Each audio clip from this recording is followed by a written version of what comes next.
ജലരാജാക്കന്മാർ ആണോ ഏത് ചുണ്ടനാണ് 2024 നെഹ്റു ട്രോഫി നേടുക? അതറിയാൻ ഏതാനും നിമിഷങ്ങൾ മാത്രമേ ഉള്ളൂ. 1200 മീറ്റർ ട്രാക്കിൽ ആരാണ് മുന്നിലേക്ക് എത്തുക? ഇത് തുഴപ്പാടിൽ മുന്നിലെത്തുമോ, അതോ വള്ളപ്പാടിൽ മുന്നിലെത്തുമോ, അതോ മിനിറ്റിൽ മുന്നിലെത്തുമോ, അതോ മൈക്രോ സെക്കൻഡിൽ ഫിനിഷ് ചെയ്യുമോ?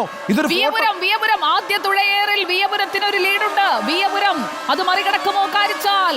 ആദ്യ ട്രാക്ക് പിന്നിടുമ്പോൾ തന്നെ വിയപുരം ഒരു ആഞ്ഞു തുഴ എറിഞ്ഞിരിക്കുന്നു. ആഞ്ഞുള്ള തുഴ. വിയപുരവും കാരിച്ചാലുമാണ് ഇപ്പോൾ ഇഞ്ചോടിഞ്ച് പോരാട്ടം നടക്കുന്നതെന്ന് വേണം മനസ്സിലാക്കാൻ. ഇഞ്ചോടിഞ്ചാണ്. നിരണവും വിട്ടുകൊടുക്കുന്നില്ല. നിരണം നിങ്ങൾക്ക് പറ്റും, നിരണം നിങ്ങൾക്ക് പറ്റും. കാരിച്ചാലിന്റെ അഭിമാന പോരാട്ടമാണ്. കാരിച്ചാലും വിയപുരവും തമ്മിലാണ് മത്സരം നടക്കുന്നത്. നോക്കൂ, ഈ മനോഹരമായ ദൃശ്യം കാണൂ. ഇഞ്ചോടിഞ്ച് പോരാട്ടമാണ്. ഇതാണ് തീപാറുന്ന പോരാട്ടം കേട്ടോ. 4 എണ്ണം പറഞ്ഞ ജലരാജാക്കന്മാർ, കാരിച്ചാൽ, നിരണം, വിയപുരം, നടുഭാഗം, അങ്ങനെ വളരെ കരുത്തന്മാരായിട്ടുള്ള 4 വള്ളങ്ങൾ. ആ 4 വള്ളങ്ങൾ തമ്മിലുള്ള മത്സരമാണ് നടക്കുന്നത്. ആ മത്സരത്തിൽ ആര് വിജയിക്കുന്നു അവർക്കാണ് ഇക്കുറി നെഹ്റു ട്രോഫി. അതുകൊണ്ട് ഈ മത്സരത്തിൽ ഏറ്റവും നിർണായകമായ മത്സരമാണ് നടക്കുന്നത്. ആവേശത്തിനൊട്ടും കുറവില്ല. നോക്കൂ സുജയ, വളരെ ചെറിയ വ്യത്യാസത്തിലാണ് 4 വള്ളങ്ങൾ മുന്നോട്ട് പോയിക്കൊണ്ടിരിക്കുന്നത്. ഒരു തുഴപ്പാടുന്നോ 2 തുഴപ്പാടുന്നോ വിയപുരം മുന്നിലേക്ക് വരുന്നു. വിയപുരം കഴിഞ്ഞ തവണ പള്ളാത്തുരുത്തി ബോട്ട് ക്ലബ്ബുകാർ തുഴഞ്ഞ വിയപുരം, 1ാം സ്ഥാനത്തെത്തിയ വിയപുരം ഇതാ വീണ്ടും കാരിച്ചാലും വിയപുരവും ഇഞ്ചോടിഞ്ച്. പോലും വ്യത്യാസമില്ല. നിരണവും ഒപ്പത്തിനൊപ്പം ഒരു തുഴയുടെ വ്യത്യാസം പോലും ഇല്ലാതെ വിയപുരവും നിരണവും കാരിച്ചാലും പോരാടുന്നു. കാരിച്ചാലോ നിരണമോ വിയപുരമോ, ചുണ്ടൻ വള്ളങ്ങളുടെ ഫൈനൽ മത്സരത്തിന്റെ ആവേശമാണ് നമ്മൾ കാണുന്നത്. ഇതിൽ വിയപുരത്തെ VBC കാരിച്ചാലാണ് അല്പം മുന്നിൽ. കാരിച്ചാൽ ഇതാ മുന്നോട്ട് തന്നെ പോകുന്നു. വിയപുരവും കാരിച്ചാൽ തമ്മിലാണ് മത്സരം. കാരിച്ചാൽ അല്പം മുമ്പിലാണ്. കാരിച്ചാൽ ഇതാ മുന്നോട്ട് പോയിക്കൊണ്ടിരിക്കുന്നു. നോക്കൂ, ആലപ്പുഴ പുന്നമടക്കായലിലെ ഈ മനോഹരമായ മത്സരം കാണൂ പ്രിയപ്പെട്ട പ്രേക്ഷകരെ.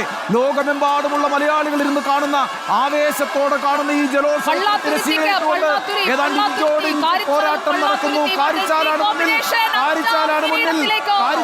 മുന്നിൽ. അതോ വിയപുരമാണോ മുന്നിൽ? കാണാൻ കഴിയുന്നില്ല, അറിയാൻ കഴിയുന്നില്ല. പക്ഷെ കാരിച്ചാലാണ് മുന്നിലെന്നാണ് അറിയുന്നത്. കാരിച്ചാലും വിയപുരവും നിരണവും വരുന്നു. 1ാമത്തെ ട്രാക്കിൽ കുമരകം ബോട്ട് ക്ലബ്ബാണ്. 4ാമത്തെ ട്രാക്കിൽ നിരണമാണ്. 4ാമത്തെ ട്രാക്കിൽ നിരണം കുതിക്കുന്നുണ്ട്. കാരിച്ചാലിനൊപ്പം കുതിക്കുന്നുണ്ട്. 2ാം ട്രാക്കിലാണ് കാരിച്ചാൽ 2ാം ട്രാക്കിൽ കാരിച്ചാൽ. 3ാം ട്രാക്കിൽ വിയപുരം VBC കൈനകരിയുടെ വിയപുരവും നിരണം ബോട്ട് ക്ലബിന്റെ നിരണവും വിയപുരവും തമ്മിൽ ഇഞ്ചോടിഞ്ച്. കാരിച്ചാലും ഇഞ്ചോടിഞ്ച്. നിരണം കയറുന്നു. നിരണം നിവർന്നു നിൽക്കണം നമുക്ക് നാട്ടിൽ. കയറി വാ നിരണം. അതിമനോഹരമായ മത്സരം, അതിഗംഭീരമായ മത്സരം. ഞാൻ അതാണ് പറഞ്ഞത്, അവസാന ലാപ്പിലാണ് എല്ലാം അട്ടിമറിക്കപ്പെടുക. നിരണം ഇതാ കയറിക്കൊണ്ടിരിക്കുന്നു. നിരണം മുന്നിലേക്ക് കയറിക്കൊണ്ടിരിക്കുന്നു. കാരിച്ചാലും വിയപുരവുമായിരുന്നു മത്സരമെങ്കിൽ ഇപ്പോൾ ഇതാ നിരണം ആ മത്സരത്തിൽ ഇതാ മുന്നോട്ട് വന്നിരിക്കുകയാണ്. ഇവിടെ വീണ്ടും കാരിച്ചാൽ മുന്നിൽ. തുഴപ്പാടുകളുടെ വ്യത്യാസം വളരെ ചെറിയ വ്യത്യാസമായിരിക്കും. ഇതൊരു ഫോട്ടോ ഫിനിഷ് ആയിരിക്കും, ഒരു സംശയം വേണ്ട. വിയപുരമാണോ കാരിച്ചാലാണോ നിരണമാണോ അറിയാൻ കഴിയുന്ന അത്രയും ആവേശത്തോടുകൂടിയുള്ള മത്സരം.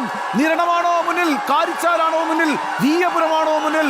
ഇഞ്ചോടിഞ്ച് പോരാട്ടം എന്നൊന്നും പറയാൻ കഴിയില്ല. തുഴപ്പാടുകളുടെ പോരാട്ടമാണ്. ശ്വാസമെടുപ്പ് നിലയ്ക്കുന്ന മത്സരമാണ് ഈ നടന്നുകൊണ്ടിരിക്കുന്നത്. അത്ര ആവേശകരമായ മത്സരം. ഇങ്ങനൊരു ഫൈനൽ ഉണ്ടോ? ഇത്ര മനോഹരമായ ഒരു പോരാട്ടം. ഈ പോരാട്ടം കാണാൻ വന്ന ഓരോ മനുഷ്യരും കാരിച്ചാലും വിയപുരവും 2-3 ട്രാക്ക് നോക്കൂ. 2-3 ട്രാക്ക്. 2ാം ട്രാക്കിൽ കാരിച്ചാൽ, പള്ളാത്തുരുത്തി ബോട്ട് ക്ലബിന്റെ കാരിച്ചാൽ, UBC കൈനകരിയുടെ വിയപുരം. ഫോട്ടോ ഫിനിഷാണ്. ആര് ജയിച്ചോന്നിന് ജഡ്ജസ് തീരുമാനിക്കും. ആരാണ് ജയിച്ചതെന്ന് ഞാൻ പറഞ്ഞില്ലേ, നമുക്കൊരിക്കലും പ്രഡിക്റ്റ് ചെയ്യാൻ കഴിയാത്ത ഒരു ഫൈനൽ മത്സരമാണ് എപ്പോഴും നടക്കുക. കാരിച്ചാലാണോ വിയപുരമാണോ നിരണമാണോ? ഫോട്ടോ ഫിനിഷ് ആണ് സംഭവിച്ചിരിക്കുന്നത്. ജഡ്ജസ് വെച്ച് കണ്ടുകൊണ്ടിരിക്കുന്നതാണ് ഫൈനൽ. ഇത്ര മനോഹരമായ, ഇത്ര ആവേശകരമായ ഒരു ഫൈനൽ. ആ ഫൈനൽ 4 വള്ളങ്ങൾക്കും നന്ദി. 4 ജലരാജാക്കന്മാരും ഒരുമിച്ച് നിന്ന് ഈ ജലോത്സവത്തെയാണ് വിജയിപ്പിച്ചത്. ഈ ജലോത്സവത്തെയാണ് ആവേശകരമാക്കിയത്. ഒരു വിട്ടുവീഴ്ചയും ചെയ്യാതെ, ഒന്ന് ശ്വാസമെടുക്കാൻ പോലും നിൽക്കാതെ ഓരോ തുഴയും അതിശക്തമായി എറിഞ്ഞ് മൈക്രോ സെക്കൻഡിന്റെ വ്യത്യസ്തതയിലായിരിക്കും ആരെങ്കിലും ഒരാൾ വിജയിക്കുക. അത്ര ആവേശകരമായ മത്സരമാണ് നടന്നത്. ഈ മത്സരം കാണാൻ ആലപ്പുഴയിലെ പുന്നമടക്കായലിലെ ഇരുവർഷം വന്ന ജനലക്ഷങ്ങൾക്ക് കാരിച്ചാല് മുന്നിൽ നിന്നാണ് അറിയുന്നത്. ഫോട്ടോ ഫിനിഷ് ആയിരുന്നു. കാരിച്ചാൽ ചുണ്ടനാടിക്കുറി ഈ നെഹ്റു ട്രോഫി ലഭിച്ചതെന്നാണ്. വിയപുരം 2. അതാ 5ാം തവണ കാരിച്ചാൽ 2024 നെഹ്റു ട്രോഫി എടുത്തിരിക്കുന്നു. കാരിച്ചാൽ 2024 നെഹ്റു ട്രോഫിയിൽ ഇതാ മുത്തമിടാൻ പോകുന്നു. അതിശക്തമായ മത്സരം.